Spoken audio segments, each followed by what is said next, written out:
what I want to do is a little bit of giving you a little background of that period of time. I think everybody's missed the fact that in 1941, we were coming out of the greatest depression we probably had. And our people all through the country were really in bad shape. There was terrible dust storms too. The climate was terrible. It was just an awful time. And by 1941, things were getting a little better because we were preparing for war and there were some business, but we were just a mess as people starving during the Depression, and there was no Social Security. Older people had no way to get food. It was bad times. So we young people, really most of us, were products of pretty bad shape. And I don't want to say much, but my dad died in February of 1930. He left my brother, who was the oldest, at 9, and I was 5, and my mother was a widow. Things were very tough. And we came to California from Salt Lake City, where I was born, in 1938. And we finally started going, and all of a sudden my brother was really earning it. He was the head of the family at 9, but by that time he was earning a living. Things were very difficult. The war hit, he volunteered immediately to go in. In the summer of 41, I graduated Santa Monica High, and I just turned 17. So at that time, in 41, I was to take care of my mother. So my brother goes in, he becomes a pilot during the war, and I went to work at Lockheed to get some money, and that's what I was doing. I hated it because when you're a young guy at 19 years old, you don't want to be one who can't go into service. And I got drafted, and I was thrilled that I was drafted. My brother hated it because guess who's going to stay with my mother? Nobody.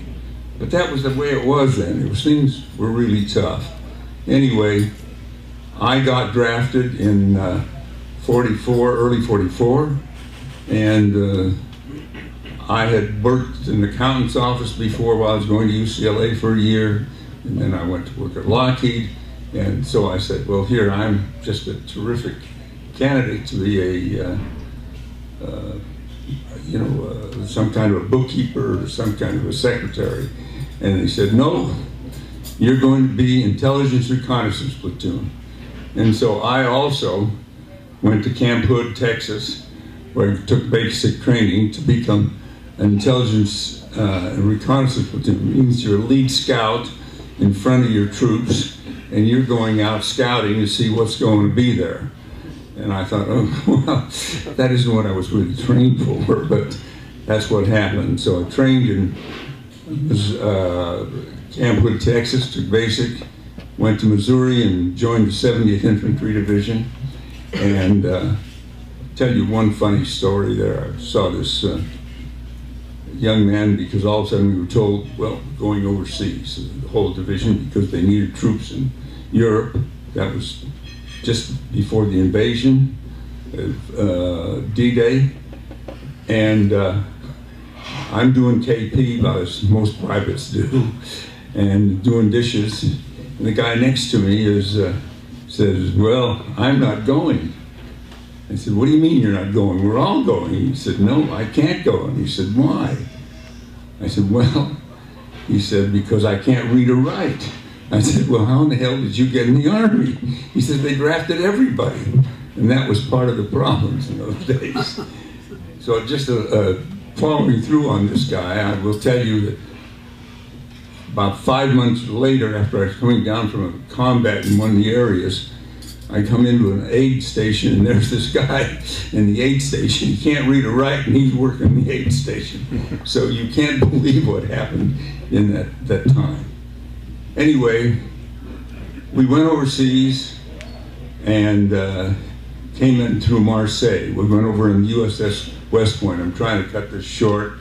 And my outfit was coming up through southern France, and we felt we were coming in for guard duty. The war was over the fall of '44, and all of a sudden, boom, Battle of Bulge hits.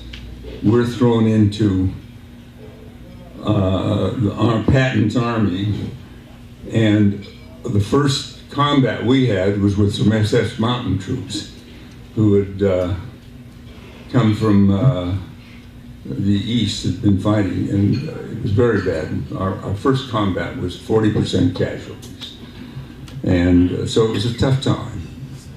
Then we went on, and in January of that year, I got some, that's me incidentally, wasn't I good looking?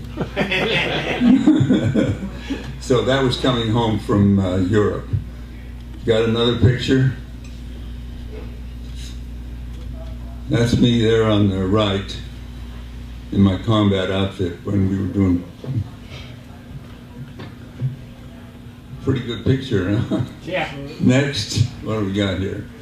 They're talking about the Siegfried Line. My outfit cut through that. That's part of the Siegfried Line right there. That's a picture of it. We had to get through, and when my outfit did that through there, and we were able to break through and ended up in Darmstadt finally. That's where we ended the war, but we were, this is something that I wanted to show everybody. I thought it was very important. Can you read what it says there, somebody? Poster found in a school in Alsace-Lorraine in 1945. On the left are photos of German children. The faces on the right are Jewish children. The caption reads, "The soul of the race speaks through the features."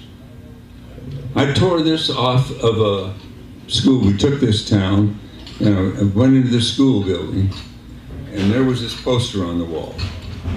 And this is why all of us that were in that war felt we had been there for a real purpose.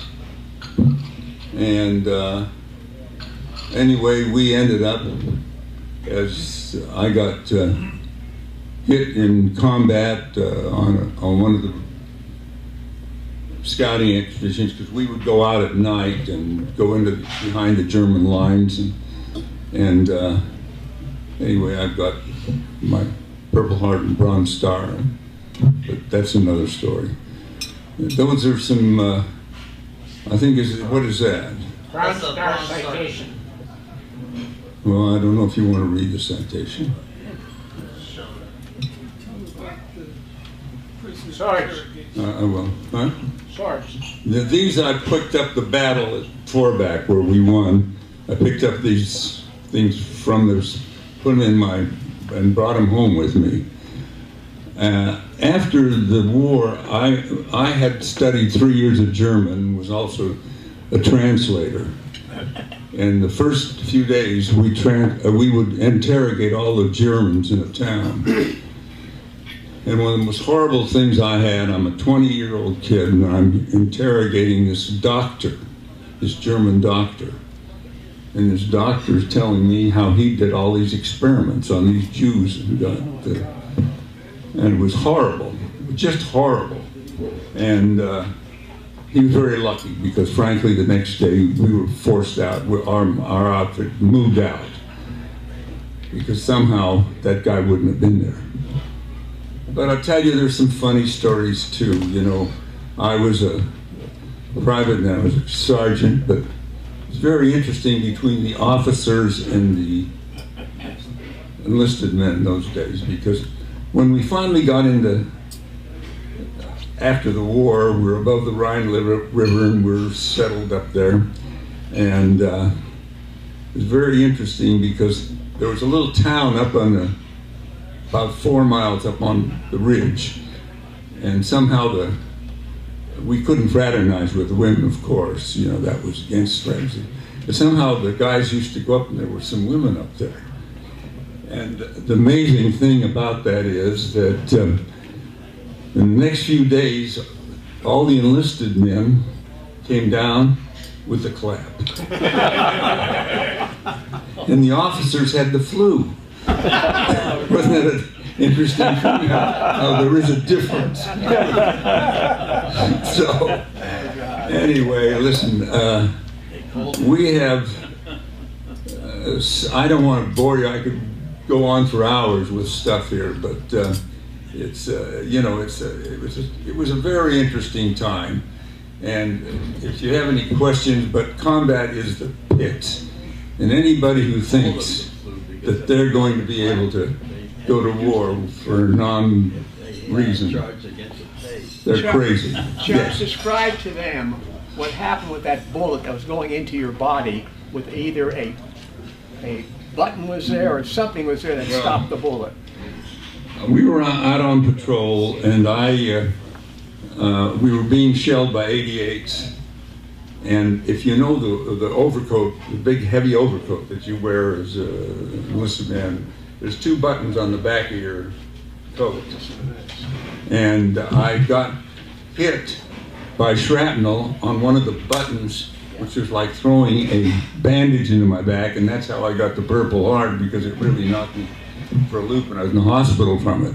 But had it missed that button, it hits the spine and I wouldn't be here talking.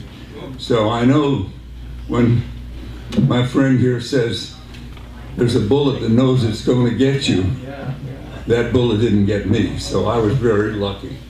And I know we're all tired and want to go, so I think maybe I better just quit. We appreciate what you people have done for us. We'll see you all next month. Okay.